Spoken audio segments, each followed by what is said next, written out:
নরসিংদীর রায়পুরায় পুত্র সন্তানকে কুপিয়ে হত্যার ঘটনায় মা শিরিন বেগমকে গ্রেফতার করেছে পুলিশ। রোববার 2 মার্চ সকাল 8:30টায় উপজেলার আমিরগঞ্জ স্টেশন এলাকা থেকে তাকে গ্রেফতার করা হয়। বিকেলে সাংবাদিকদের বিষয়টি নিশ্চিত করেছেন রায়পুরা থানার ভারপ্রাপ্ত কর্মকর্তা ওসি মোহাম্মদ আদিল মাহমুদ। এর আগে শনিবার দিবাগত রাতে উপজেলা আমিরগঞ্জ ইউনিয়নের দক্ষিণ মির্জানগরের তারাবি নামাজ চলাকালে রুমের ভেতর আনাস মিয়া নামে 3 বছরের ওই শিশুটিকে বটি দিয়ে কুপিয়ে হত্যার পর পালিয়ে যান মা শিরিন বেগম। নিহত শিশু আনাস ওই এলাকার সৌদি প্রবাসী ডালিম মিয়া ছেলে।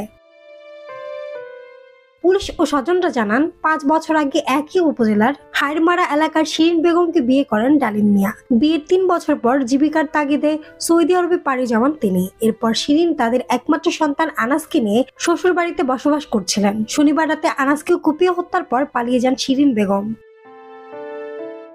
এই সময় পাশের কক্ষে তারাবি নামাজ আদায় করছিলেন শিশুটির দাদি। চিৎকার শুনে ছুটে এসে তিনি নাতির রক্তাক্ত মরদেহ দেখতে পান।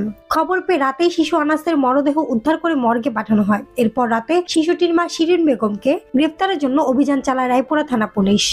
এই ঘটনায় 12 ঘন্টা পার না হতেই আসামিকে গ্রেফতার করতে সক্ষম হয় রায়পুরা থানা পুলিশ।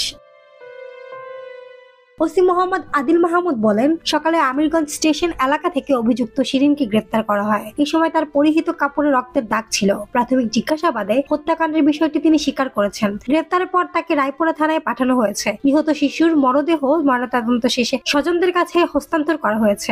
অভিযুক্ত শিরিনকে জেলা কারাগারে পাঠানোর কার্যক্রম প্রক্রিয়াধীন রয়েছে। মাহমুদ আঞ্জুম বৃষ্টি, ডেস্ক রিপোর্ট, কথা কম।